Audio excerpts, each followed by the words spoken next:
Ladies and gentlemen, welcome to this webinar on Malaysia's position on the Israel-Palestine issue. I'm Ariel of the Malaysia program at RSIS. You would have seen our event notes on the topic and our speakers.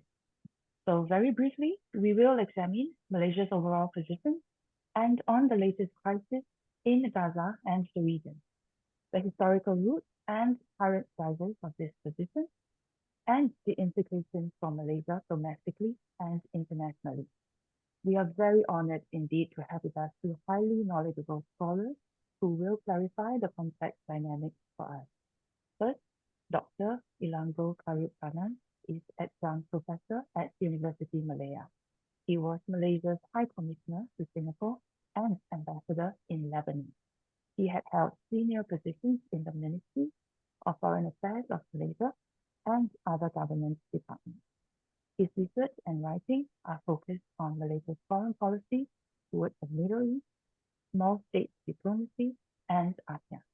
Next, Dr. Johan Saravanamuttu is Adjunct Senior Fellow with us at RSIS. He was previously Professor and Dean at University Science Malaysia. His publications have served as textbooks for both students and researchers like myself. His recent books include Malaysia's Foreign Policy, The First 50 Years, Alignment, Neutralism, Islamism, and Islam and Politics in Southeast Asia.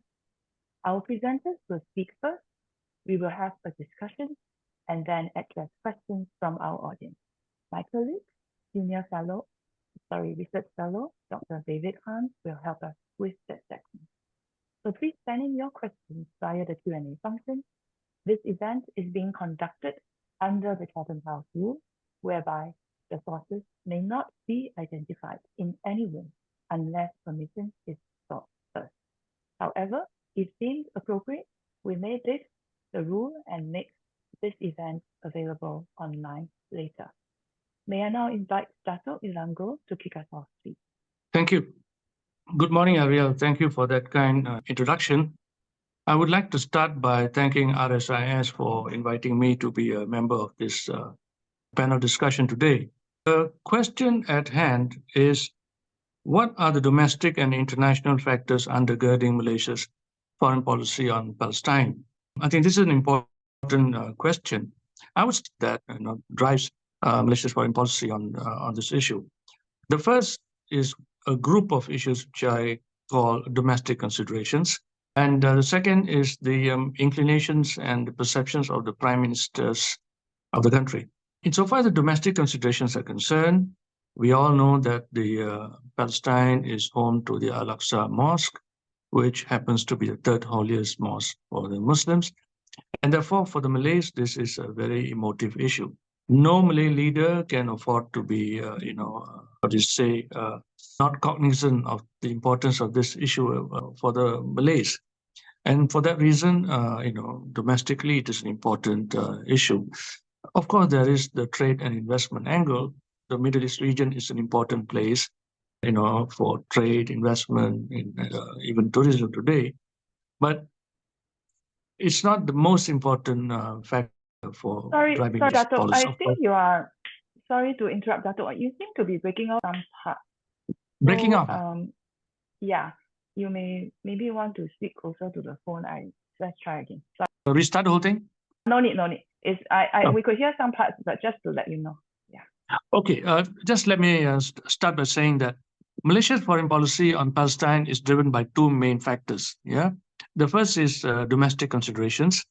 Under domestic considerations, religious reasons mostly, the Palestine is the home for the Al-Aqsa Mosque, which happens to be the third holiest mosque for the Muslims, and therefore for the Malays, it is an emotive issue. And therefore, no Malay leader can afford to ignore this aspect.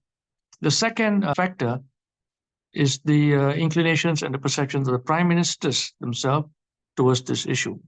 Let me explain by elaborating, both these factors a little bit. As I mentioned to you, domestically, the Al-Aqsa Mosque is an important, it's a holiest mosque.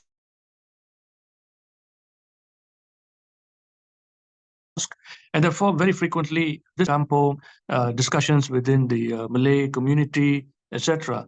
And therefore, constant pressure built up on this particular issue within the country. And the prime ministers and the leaders have to take cognizance of this matter, and the way they explain this matter or take it up at different levels is what shapes or colors the foreign policy of Malaysia towards Palestine. Having said that, I would say that there are two distinct phases for Malaysia's policy on Palestine. I'm sorry I have to take this time frame a little bit broader, but it's important to provide the necessary context.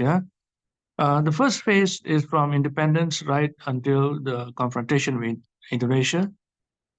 And the second phase is from that time, post-confrontation, until today. Even at independence, Malaya was very sensitive to the developed Palestinian lands. As I've said, it's an important issue for the Malays in this country. So the foreign ministry made statements. The cabinet was seized of the matter and frequently issued statements on various conflicts happening in between the Palestinians and the Israelis. The parliament too was seized of this matter. So from independence, the Malayan government had already been sensitive towards the Palestinian issue. But for the Islamic opposition party, the PMIP, the predecessor of PAS today, it was not enough. They wanted the government to completely withdraw its recognition of the State of Israel. And because they had built up such a political momentum at home on this particular aspect, criticizing the government of the day took this unprecedented step of allowing almost a whole day debate in the parliament under the motion entitled Withdrawal 60. All MPs, or many MPs, took part in the debate. At the end of the day, it was found out that it was not possible for the government to withdraw its recognition of Israel simply because Israel existed already as a de jure state. So juridically, it existed, and it was not possible for Malaya to remove or rescind its recognition of Israel. And therefore, that led to a very important decision, a policy which defined Malaysia's policy, or rather, an understanding that defined Malaysia's policy on Palestine, known as recognition without approval.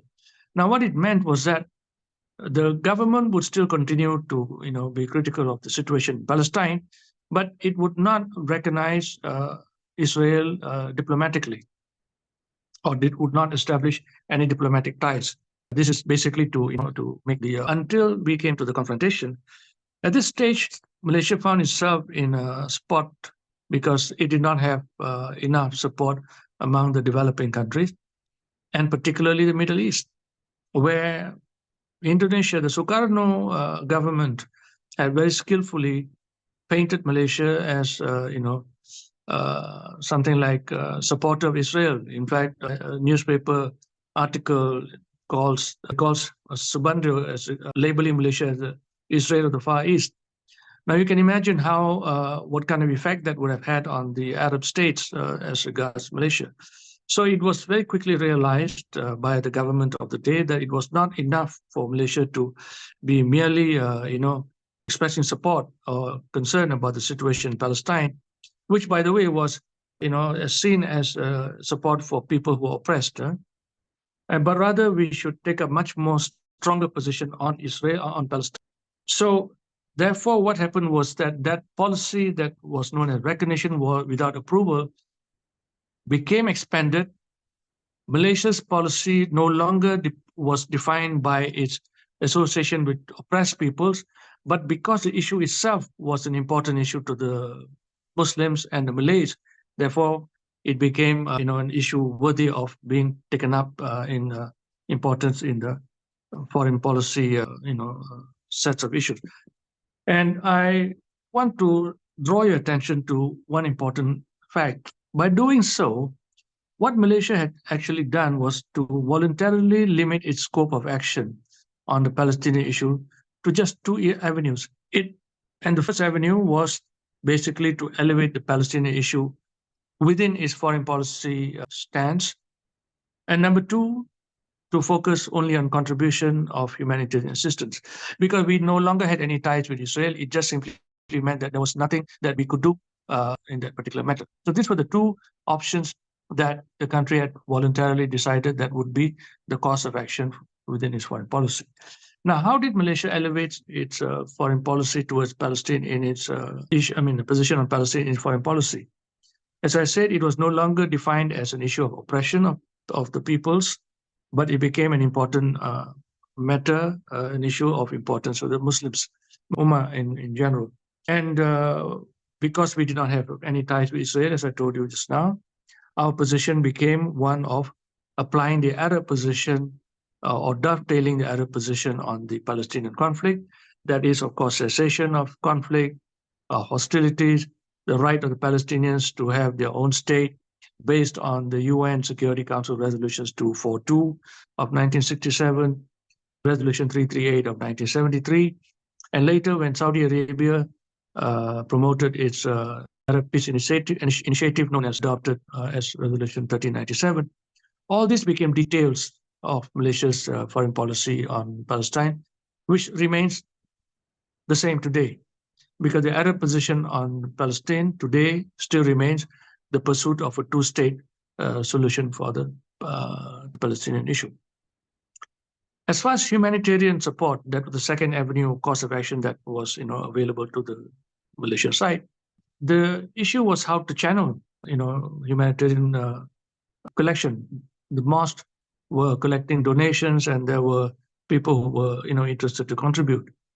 So in 1967, following that 1967 war, the Tunku government, Tunku Abdul Rahman government, authorized the Fatah movement to open up a discrete office in Kuala Lumpur in 1967, with the sole purpose of channeling all those voluntary contributions made by Malaysians to be sent back, for the Palestinian cause. So it was since the time of Tunku, we have already had a Palestinian office in Kuala Lumpur. It was very discreet in those days. It was not labeled or did not have any names suggesting its nature, but it had existed until 1990s when Dr. Mahathir's government elevated it to the status of an embassy. Now, come 1980s, political Islam makes its way into domestic politics. Student leaders like our current Prime Minister Anwar Ibrahim, through organizations like ABIM, were highly critical of the government. They saw that the government was not doing enough in terms of infusing Islamic values, and also they criticized the government for its stance on the so-called international Islamic issues, of which the Palestinian issue was a very important one. In response, the government tried to drown out the voices of the political Islam by putting out its own, Islamization programs. Hussein on, speaking at the UN General Assembly. This was a new thing for Malaysia. He spoke out loud. Vocally on the issue of Palestine. He undertook several bilateral visits, met with leaders, important Arab leaders, and others. And in each occasion, this Palestinian issue was made to be an important one. And there was a deliberate, effort by the governments of Hussein and Hussein on, and later to project a greater association with the Arab issues, Arab plight, in particular the Palestinian issues.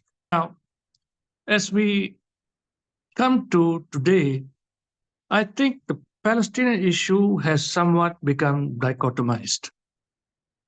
I think there are two types of Palestinian issues at play in this country today.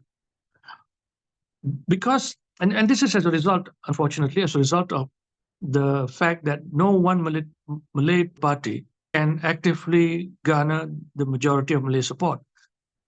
And therefore, all the Malay parties are scrambling for political issues to help them secure Malay support. And the Palestinian conflict is one of them.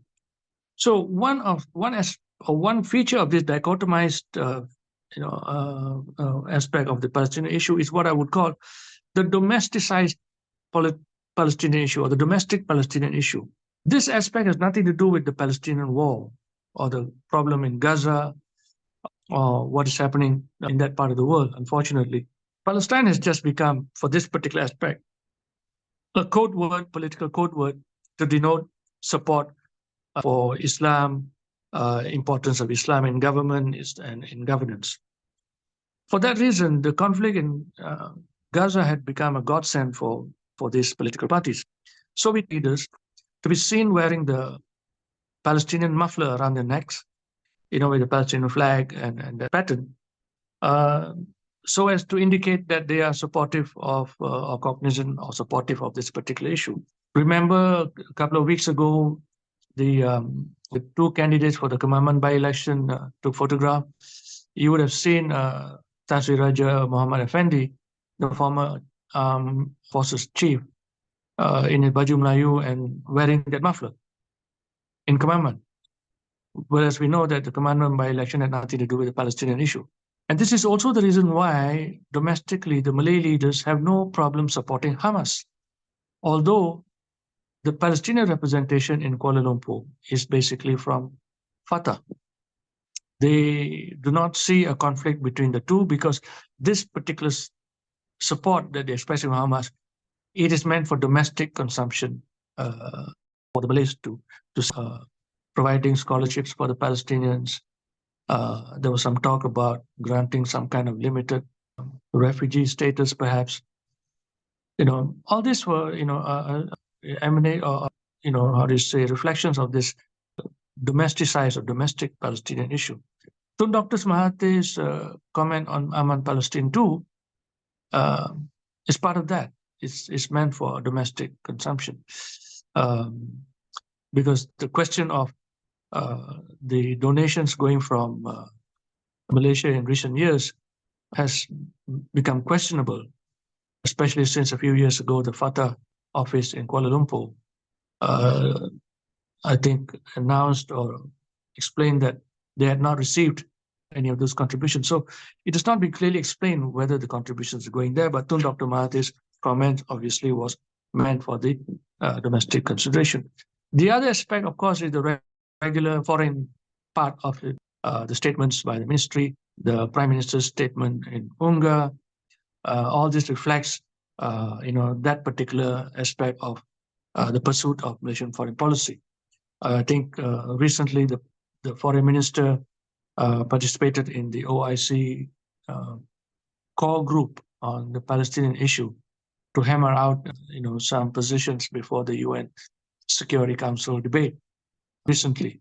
These are all ways by Malaysia, articulates its foreign policy on Palestine by working closely together with the Arab, states. So nothing has changed over there. There's, as I said, Malaysia does not have any room for independent course of action. It has already decided voluntarily that what it would do is to dovetail the Arab position and work together with them. And that's exactly what is going on now. With the current government, the Anwar government, Prime Minister Anwar Ibrahim is a vocal spokesman on this issue. Like Dr. Mahathir, he is very vocal on this issue. He has spoken about it in the UN. He has spoken about it with other leaders around the world. And therefore, he is not doing anything different. He, I think, is following the same pattern that has already been established by, Dr. Mahathir or by his predecessors, on articulating our concern about the Palestinian conflict and the issues over there. But in terms of actual policy, I've not been able to discern any difference. And in fact, it is not, as I think it's not possible for us to have a different position. So Anwar Ibrahim's position too, I think if you listen to his statements, he also refers to the two-state solution based on the Resolution 242, 338, the 1967 lines and so on and so forth. So nothing has changed over there.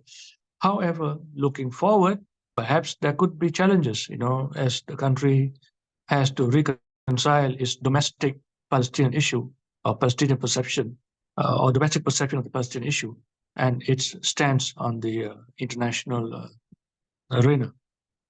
But I think that will be left for further discussions. So at this point in time, the point that I wanted to stress and recap, there are two factors that undergirds Malaysia's policy on Palestine, domestic considerations, mostly religious factors.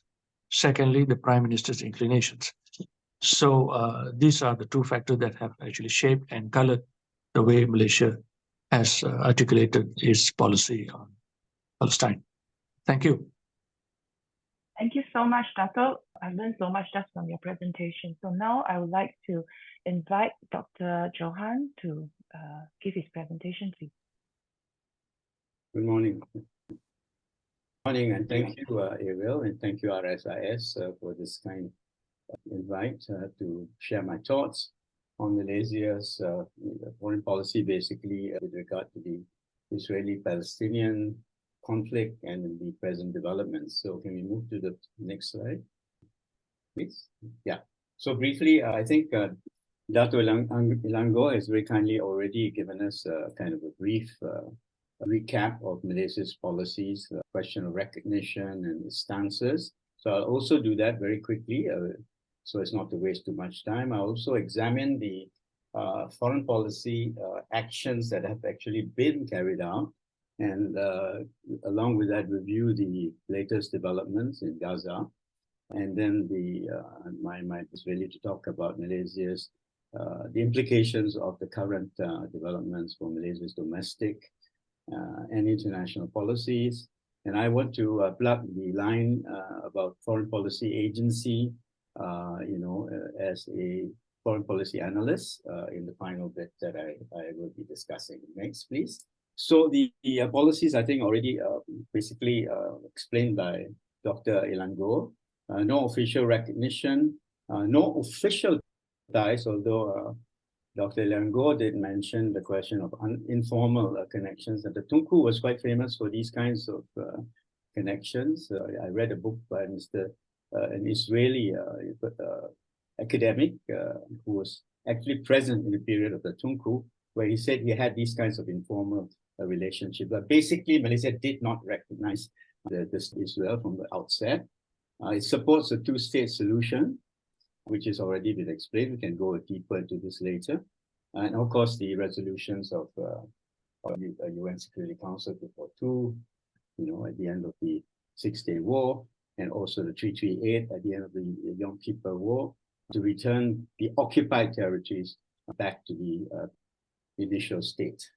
On the question of Palestine itself, there's a recognition of the Palestinian state from the outset. Of course, there were many different periods, but I would take it as the Palestinian Authority, particularly since the first Intifada, as the point of time when we began to recognize the existence of a Palestinian state. But from the outset, of course, we belong in spirit. Malaysia was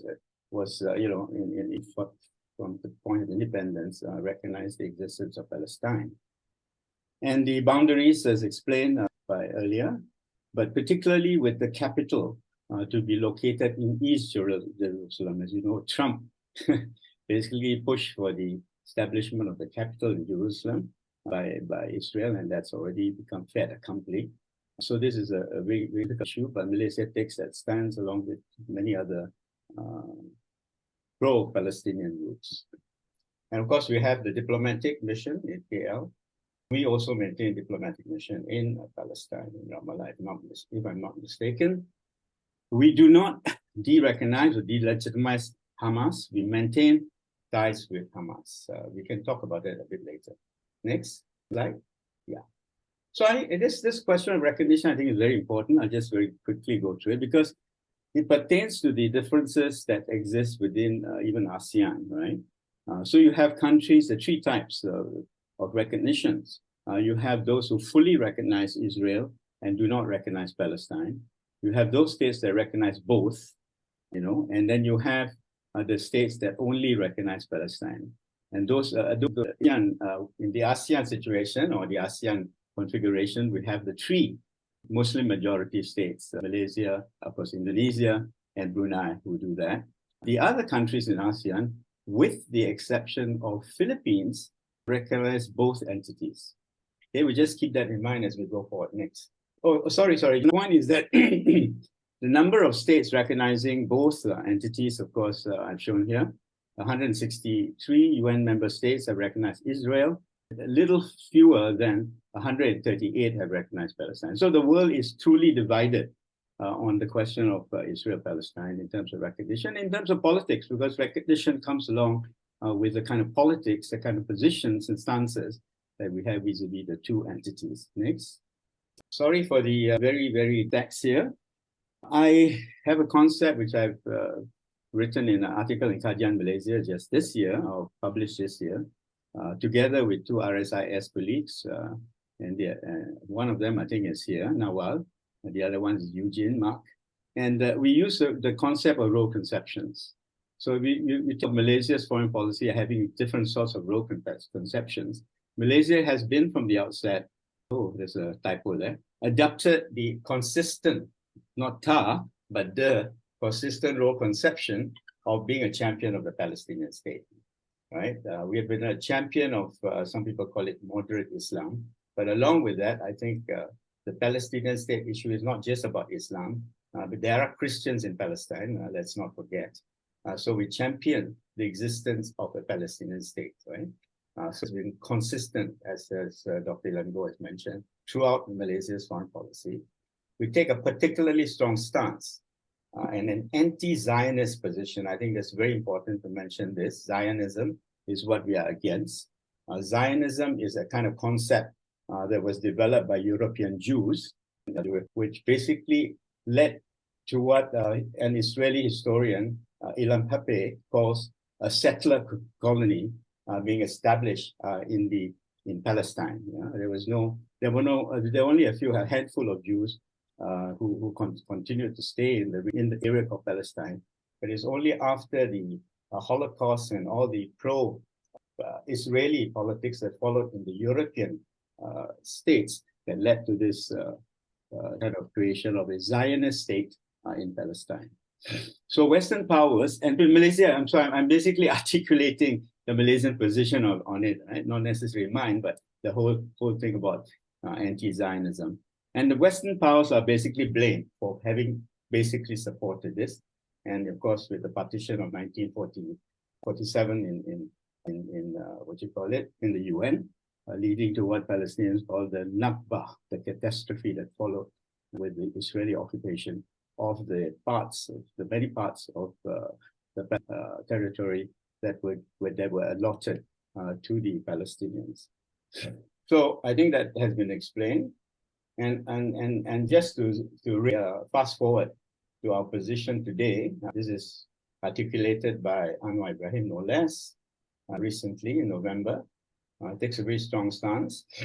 The political class of Western nations exhibit a selective myopia towards the turmoil in Palestine, yet we salute the collective conscience and the awakening of the people.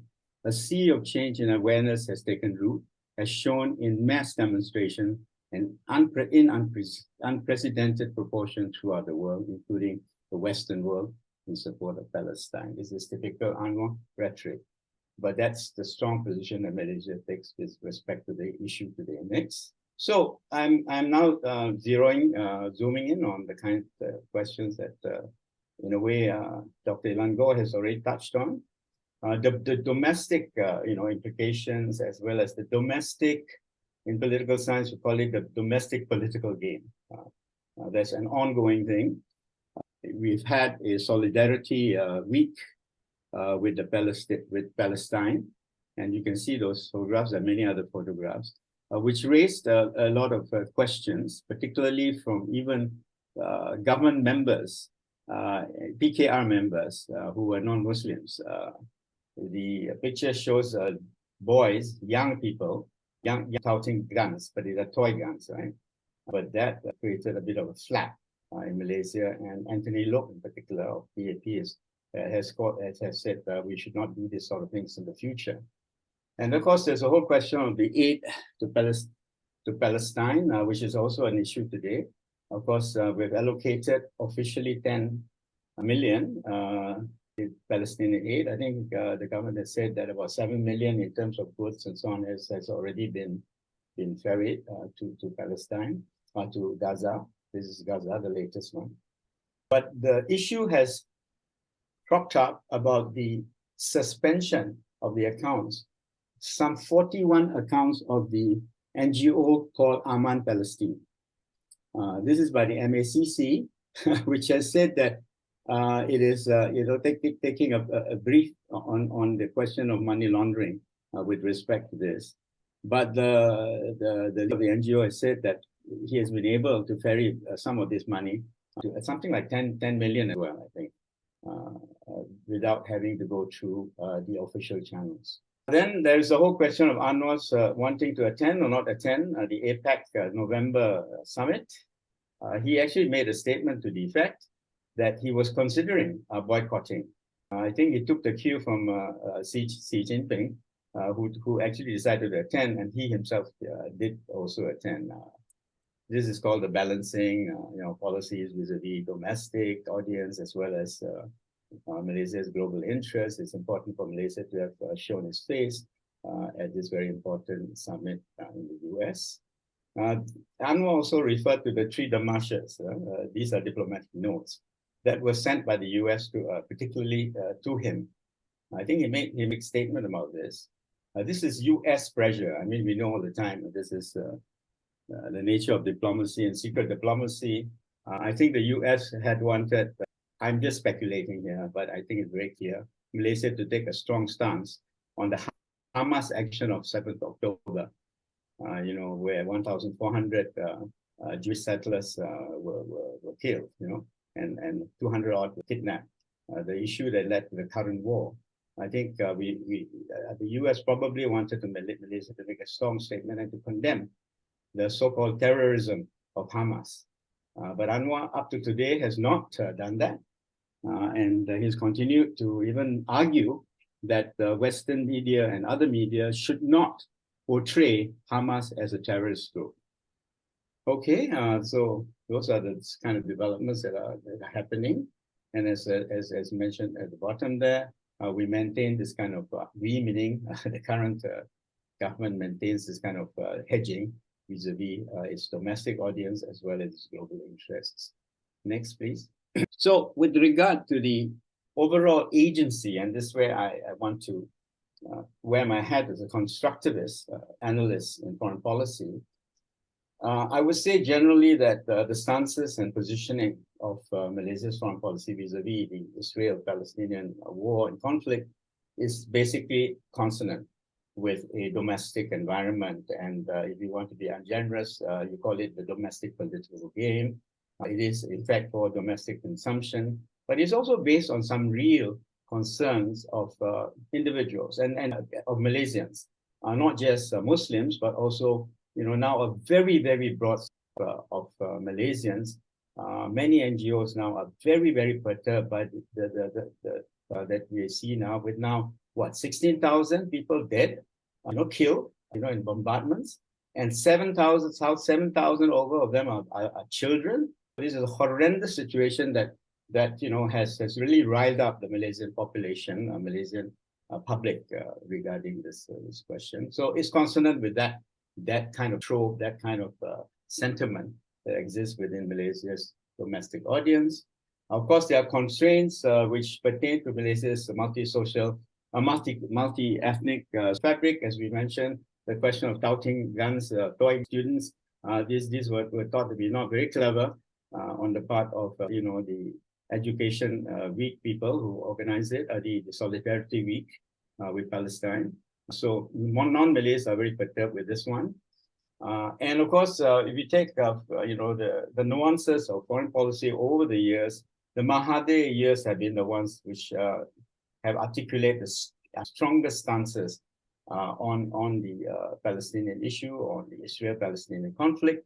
Malaysia was even stripped very recently of its holding of because it did not, of the holding of the Paralympic swimming meet in Kuala Lumpur, because we did not want Israeli athletes to be present, right? Israeli swimmers to be present. But we have been actually moderate on this question of participation of Israelis in events. Mahathir himself, I think, invited some Israelis to participate in some forums that was held by Pradana Foundation. And I myself was involved in a conference in USM many moons ago, where we were able to invite a couple of Israeli peace activists.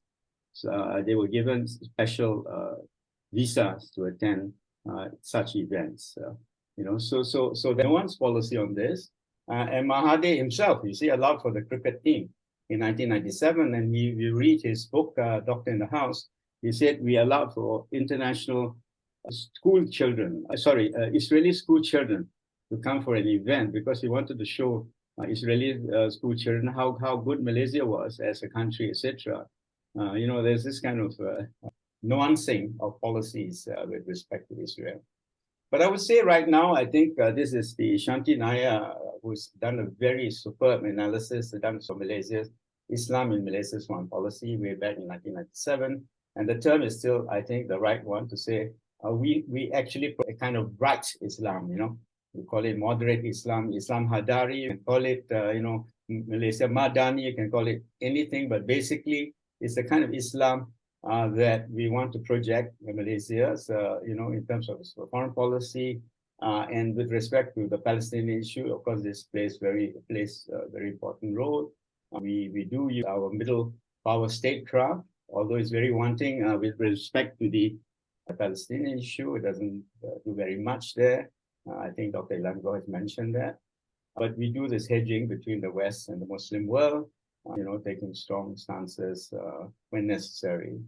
And I also want to finally talk about the question of regional agency. There are three Muslim majority states, and of course, three pro-Palestinian and states, ASEAN. We can talk about this some more, but essentially, as today, Indonesia is the chair of ASEAN. There's nothing that has been done with respect to the horrendous developments that are occurring in Gaza today, for example. There is a bland statement that's been made just recently. I think basically along with the United Nations General Assembly vote, it's very interesting to note that all ASEAN countries actually supported it. Was there an abstention? I think, Philippines abstained. This is the 121 countries that voted for the humanitarian pause or humanitarian truce. But so beyond that kind of very, very broad policies, there's nothing on the ground. There is no attempt to even have a proper discussion within ASEAN to talk about an ASEAN, a perspective on the issue. So this for me is rather wanting. It's something that I think doesn't speak very well of the agency of these states, which we consider to be very important as a regional grouping. I would argue that this is just a personal view, that more should be done with respect to the Palestinian question. Is there a final slide? I think there's one slide, is it? And Angel, no more, right? I think that's it, I guess. I've finished my presentation, and I can wait for Q&A to have questions. Thank you. Thank you. Thank you, Prof. Thank you, Dato, again. Before we start our discussion, I would like to encourage our audience to send in your questions and remind everyone that this event is held under the Chatham House rule. I think that both speakers have really covered most of the grounds that I actually wanted to ask questions on, but I think a few things benefit from your elaboration. Number one is Malaysian elite relationship with the Muslim Brotherhood and Hamas. I think that's interesting. So I would like to ask you whether or not you see a difference in the position of past and UMNO politicians of Bersatu, in terms of how they have spoken about the issue, or are they quite similar? In terms of the actual position on the issue, is there any difference today versus in previous years? That's one. So specifically UMNO, PKR, PAS in particular. Number two is apart from the political elite and their relationship with and their position on Israel and their relationship with Muslim Brotherhood and Hamas, I would like to ask about the social network and connection with Muslim Brotherhood and Hamas involving Malaysian students, academics, mosques. I thought this would be quite interesting in adding a bit more nuance to the political issue that you have both highlighted very well. I would also like to mention Hamas and Najib. Najib, probably what I would say was the first prime minister who really publicly embraced Hamas, went to Gaza. So if particularly with Dato Illango, if you have more to share about that period of closer ties and allowing an office to be set up that is seen to be close to Hamas in KL during the last of Najib's administration. So that's one cluster of questions. The other cluster is on the international angle. I would like to know how Malaysia's position has created, what kind of dynamics has that created with, say, Malaysia's relationship with Indonesia, with Brunei, with the Middle East. So, and also, and whether or not the position of Indonesia has an effect on Malaysia today or previously. So that's Indonesia. And of course, with the Arabs, as Dr. Illango mentioned, the Middle East is also a source of trade and investment, although that is maybe a whole lower priority compared with the political salience of the Palestine issue. But nevertheless, not every country in the Middle East is embracing Hamas like Malaysia. So I'm actually quite curious as to how Malaysia balanced its position with, say, in its relationship with Saudi Arabia, with the UAE, with Egypt, which have a different stance on Hamas when, with the rest, for instance, like Qatar.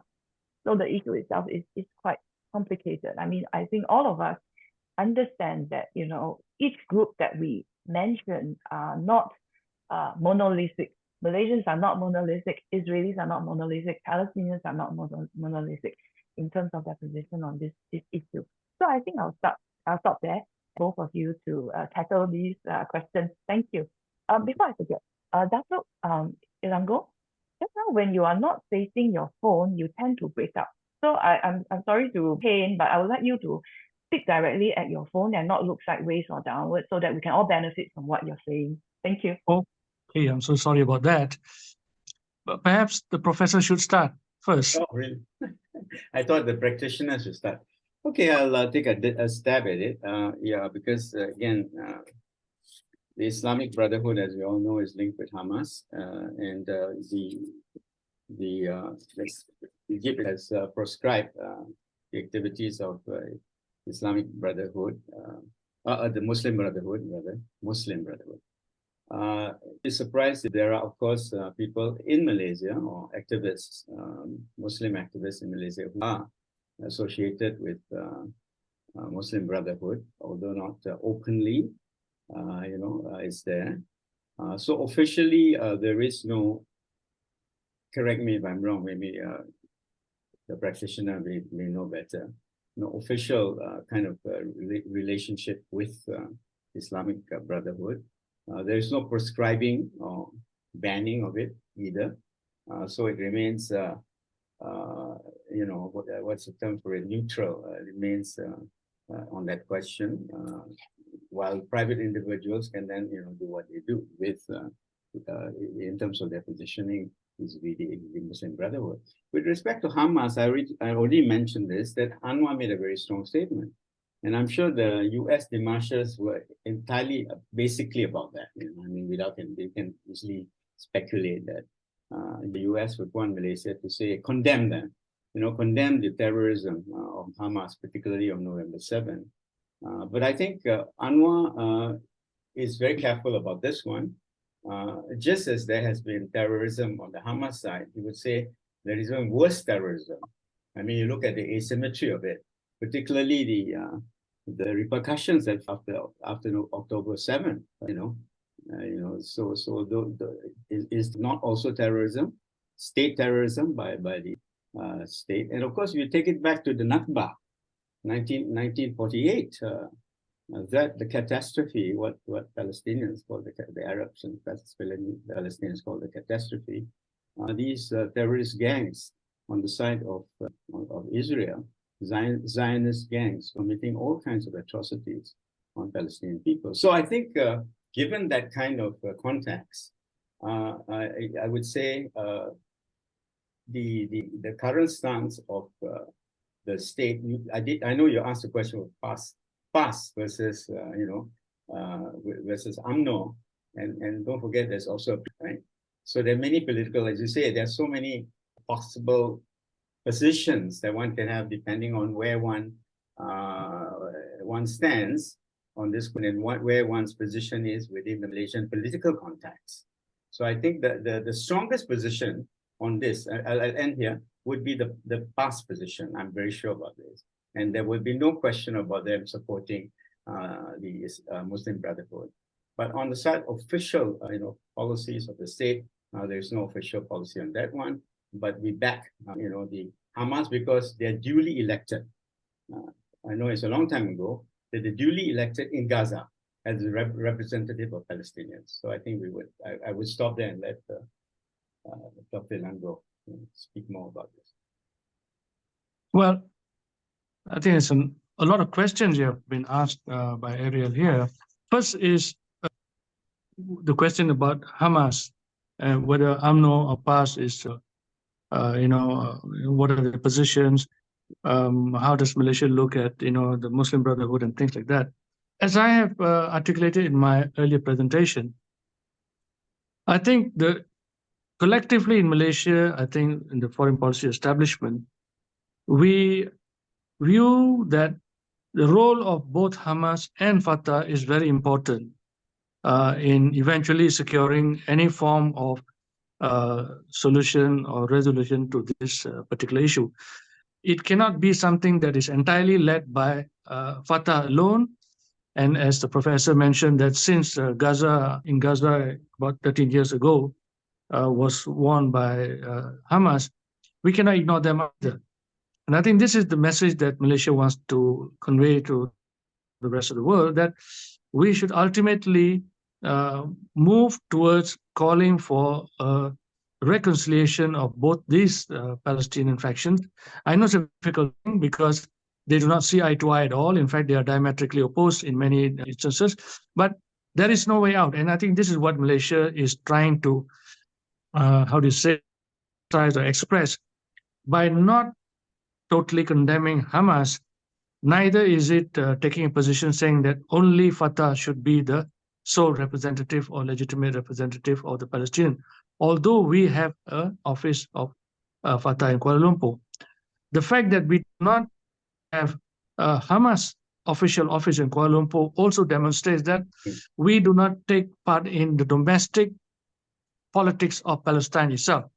That, as far as Malaysia is concerned, it is for the peoples of Palestine to sort out among themselves who they want to be their representatives. And we have not articulated this, but I think sooner or later we'll have to start talking about, encouraging a new election to take place once this conflict is over, so that a proper, legitimate overall representation can be established.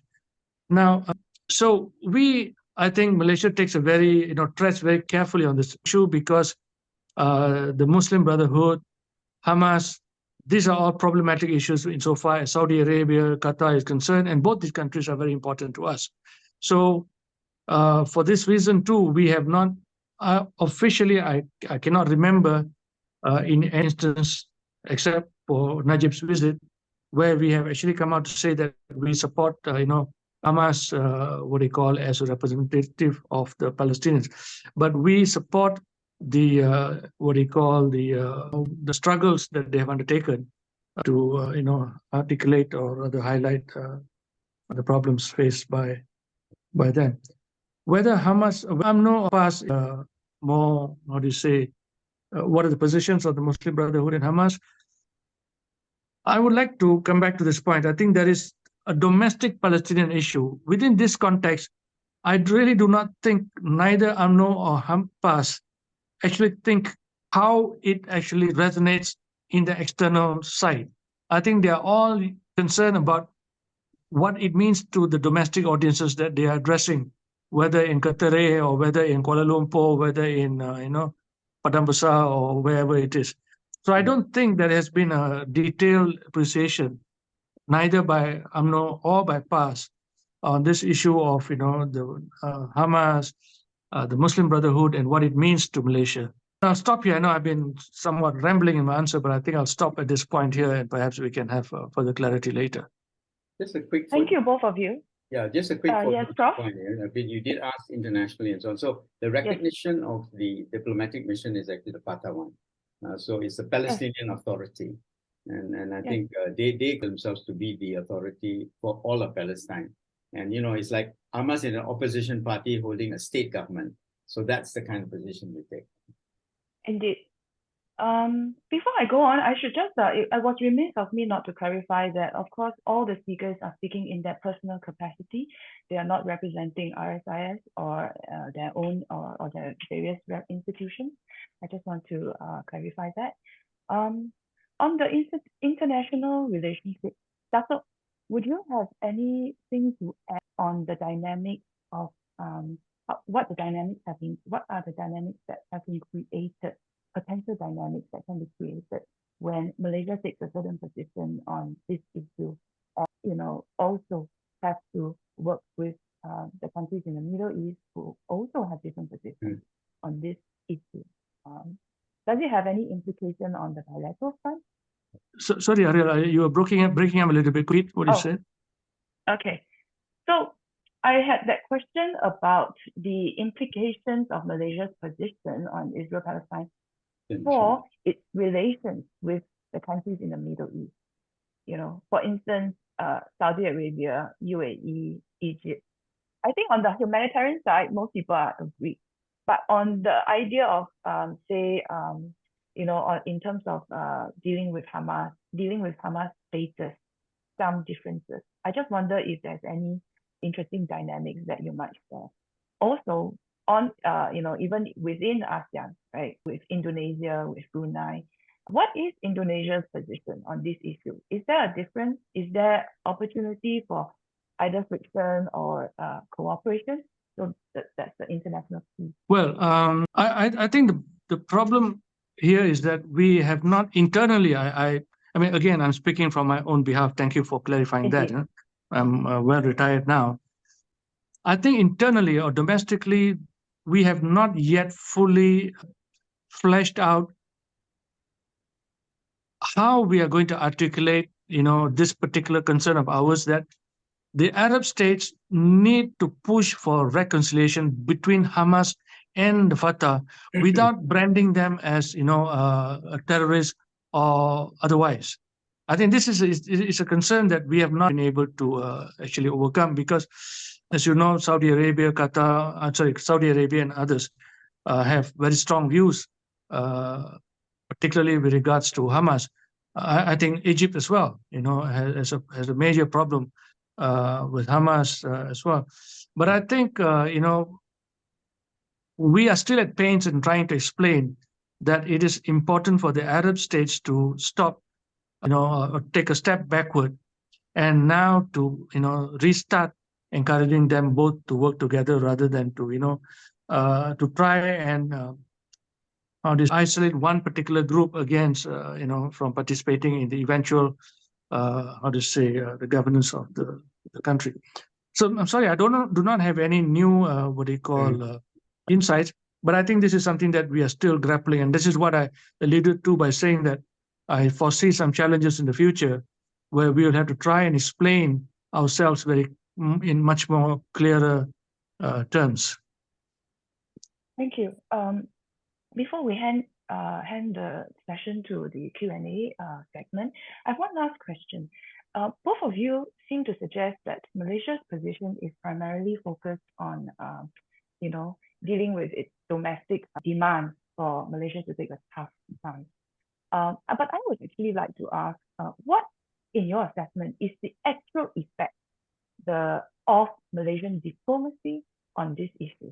I think, in a sense, Malaysia has articulated Malaysian position on the issue, but also articulated, as Prime Minister Anwar has suggested, that its position is also in line with many sympathetic groups in the world. So just off the top of your head, what do you think is, the kind of effect? Is it a moral? Is it a kind of more emotional effect? Does it have any significance on global views and mindset on this issue? Has there been a quiz? Has there been any evaluation post? I also ask this because I wonder whether Malaysians are asking that question, because recently there's a proposed legislation in the US, suggesting that there could be sanctions against countries which have provided material support to Hamas and the Palestinian Islamic Jihad. And Prime Minister Anwar has himself spoken about this in Parliament. So the idea is there could be some cost.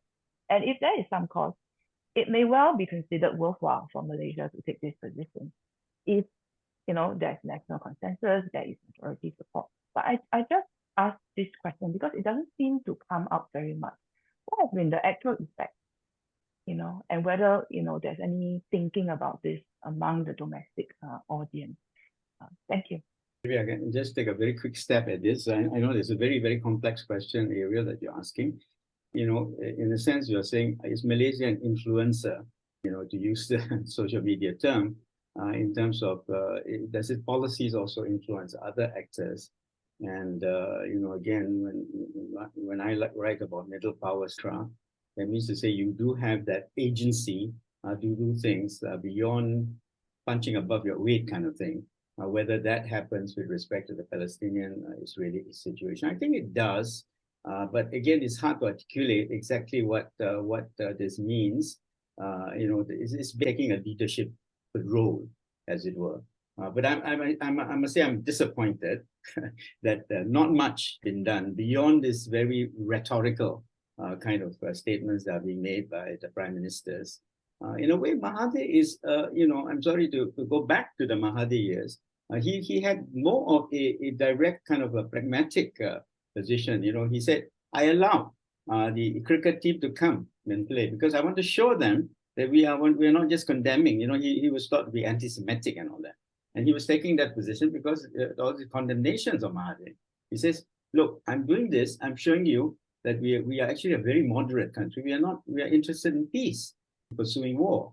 And I think more could be done with respect to the Anwar Ibrahim government in particular, to push this line of action. After all, Malaysia was also very instrumental, to take an example, in the Bangsa Moro, facilitation of the peace accord. Now, of course, this is a completely different kind of thing, but and much more difficult. The Bangsa Moro situation is right in the Southeast Asia situation, kind of a context. And we did provide the good offices for the negotiations between the Philippine government and the Bangsa Moro group, MILF. But is there something of that sort that could be done with OIC, with some of these pro-Palestinian groups who are also in the middle ground? You see, where I said the ones that recognize both Israel and Palestine. Can we work with those groups? Because Malaysia is only on one side. You bring in the more, those kinds of groups will be to do the kind of foreign policy agency that I see important and necessary for a country like Malaysia, which aims to sort of be a middle power, to practice middle power statecraft. Well, I think there is also a material angle to this thing. And thank you, Professor, for bringing up Dr. Mahathir, because his time, it was much more very clearly articulated. I wrote about this in my own works. After the Oslo Accords, in the 1990s, when it seemed very possible that a two-state solution was coming to be possible, Malaysia, I think Dr. Mahathir's position was one that, we could all benefit materially from peace in the region, not just because, we could have access to trade and relationship with Israel and so on and so forth, but the entire region could benefit from a stable and predictable sort of engagement with all states, including, of course, Israel and Palestine and all the other states as well. And therefore, you recall that Dr. Mahathir had written to current Prime Minister Benjamin Netanyahu and Yishak Samir and all that, 3 letters altogether, suggesting and goading them to sort of do their best to, to try and work towards giving the Palestinians a chance of having a state. So I think that sort of sentiment, of course, we don't articulate it very strongly, but I think it's still at the heart of Malaysia's efforts as well, even today, because ultimately, why do we want peace? It's not just because we want to claim to be a middle power and, for the name, but I think we have material interests as well, because peace in that part of the world or anywhere in the part of the world would be beneficial to us, because we have relationship with the Middle East, we have a trade relationship, we have lots of tourism from that part of the world. And of course, the Muslims would like to, and the Christians as well would like to visit the holy places in Palestine as well, without being, subject to having to apply and, the agony of being rejected, etc. So there are all those kind of things. And a government that can deliver that to its people, I think would be a government that, somehow might be seen much more favorably. So there are political interests, and I think there are economic interests as well at play. Although at this point in time, we are still very, very far away from those two objectives. But I think this will, come to surface when, if things are in a better situation. Thank you, Ariel. I think I forgot one of the questions you asked, but I think that would be for now.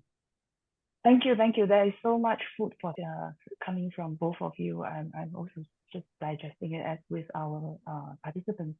Now, may I invite Dr. David Han, to come on to ask questions as well as the questions of our audience.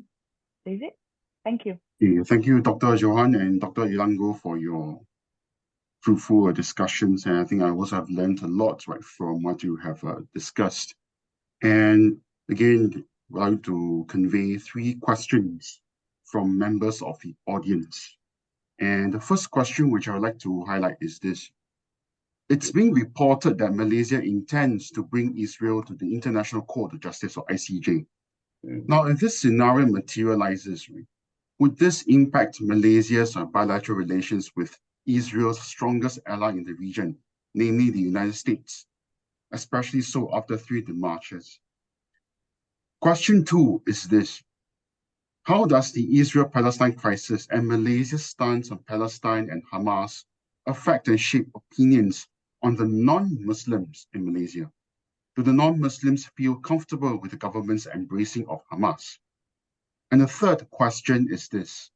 Assuming that the Hamas-Israel war prolongs and other regional actors, such as Hezbollah or Iran, and Western powers get dragged deeper into a regional conflict over the next 2 to 3 years, how would this Middle East issue affect Malaysia's chairmanship of ASEAN in 2025?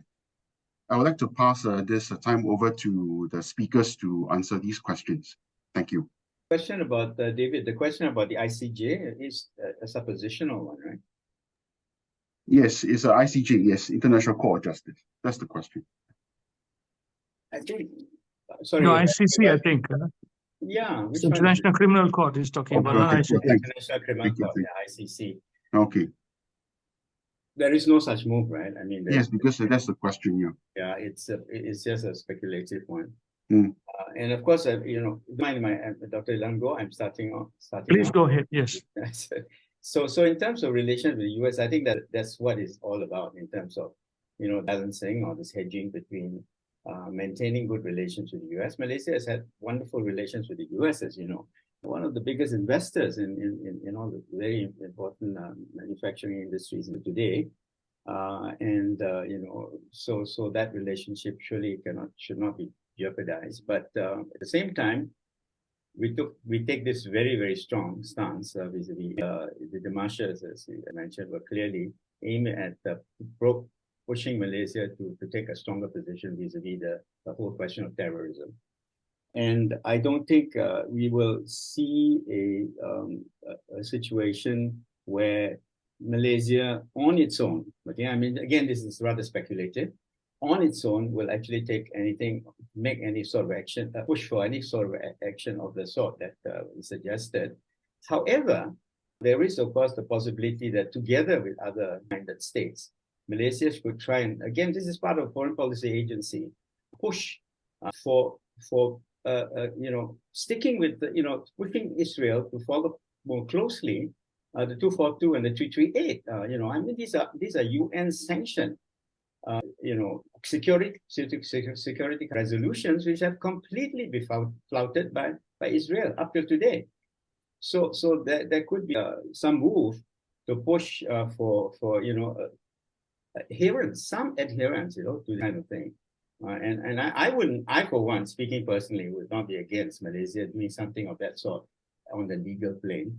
And it's fine. I mean, if it's not going to please the US, but it will definitely, push Malaysia a few notches up in terms of its its reputation to solve issues. That's my first reaction. And the non-Muslim to that question, with respect to non-Muslim, yes, this is very true. This was even true with respect to, say, the invasion of the whole sort of condemnation of the invasion of Iraq 2003, for example, right? There are some people who Malaysia was against the U.S. invasion. Others who say Saravanamuttu were thrown. And again, non-Muslims tend to fall on that side of it. Even in this particular Hamas and Gaza, there are, I think, these are friends of mine who tell me that strong evangelical groups in Malaysia, Christian groups, which take a very completely different position, maybe even a somewhat Zionist position vis-a-vis the question. So there are these differences. But by and large, I think, as I said, because of the egregiousness of the current developments in Gaza, Malaysia is there's a multi-ethnic concern now for what's going on in Gaza, and people I know they all condemn all them terrorist acts of Hamas to the kidnapping and the killing of Jewish October 7. Then the final one of whether there's this prolonged war, will this lead to a Malaysia's chairmanship is coming up. It doesn't necessarily, I think it doesn't necessarily reduce the possibility or the inclination of Malaysia to, as chairman of ASEAN, to do something. I think it should, on the other hand, push Malaysia, particularly if this thing is not resolved for a long time. I should push Malaysia towards taking a more proactive, more peace-oriented, perhaps kind of a role ASEAN vis-a-vis the Palestinian-Israeli conflict. Okay, thank you. The first question is about this Malaysia suggesting that Israel should be brought to ICC. I think it's a non-starter because Malaysia itself is not, we have not ratified the ICC itself. So that will put us into a situation where it will be very difficult for the government because it will now be forced to ratify the ICC first before it can do anything. So we are not at the starting block. We are just outside of the whole thing completely. So it's a non-starter as I see right now. The Rome Statute that we had, where we were about to sign it, and then the PKR government had to back off a few years ago. Yeah. Insofar as the non-Muslims in Malaysia are concerned, I think yes, Professor, you're totally right in the sense that, it is an issue that everybody feels aggrieved with. I mean, there's clearly the sufferings of the people over there has been very well understood and, sympathized by, everyone, irrespective of their religion. But I think still the government in Malaysia, or at least authorities, should do more in trying to portray that this is a religious issue. There's too much discussion in I think, in many circles, making it sound like a religious and Islamic kind of issue. Like the professor pointed out earlier, there are Christians as well in Palestine. The numbers are not very big, but it is still an important thing. In fact, all of the Christian holy sites are in Palestine. They're not even outside of Palestine. It's very important for Christians and Muslims as well. So it's not a totally Muslim issue. The Palestinian issue is not a Muslim issue. And I think the Malaysian government has to do a bit more in trying to educate the general public, or at least the non-Muslim public and the Muslim public, that this is so. The last question is about if this thing becomes prolonged and pulls in, players like Hezbollah from Lebanon and all that, how will it affect Malaysia's role as a chairman? We'll have to look back, in 2006 when there was this 30-day war, the third Arab-Israeli political conflict that involved Hezbollah and Israel. Malaysia was chairman of OIC and NAM concurrently at the same time. So what it meant was that, like the professor said, it gave Malaysia a chairman an opportunity to use his position as a chair to bring forth these issues for, to be articulated perhaps more strongly. If we are going to be chair of ASEAN at that time, of course, as we have seen, ASEAN really has not taken up a strong position on this issue. Perhaps as chair, Malaysia could, encourage a greater, rather activism on the part of ASEAN on this particular issue, if this conflict goes further. Even if the conflict doesn't go further, I think Malaysia still can use its chairmanship of ASEAN in 2025 to, articulate on this issue. So I think irrespective of whether or not this conflict is prolonged, I think it would not affect Malaysia's chairmanship. In fact, I think it should be and would be seen as an opportunity for Malaysia to play an important role. Thank you. Okay, thank you, Dr. Johan and Dr. Illango, for your fruitful responses, right, to the questions that have been raised. I'd like to pass this time back to Ariel for the conclusion of this webinar. Thank you so much. Thank you, David. I would like to thank Dato Illango, Prof. Johan, and our audience for giving us your time. We hope you have found this useful. We're sorry we couldn't go through all the questions. I would also like to thank our colleagues from Events and Malaysia Program for their support. We'll call this a conclusion to this webinar. Thank you so much.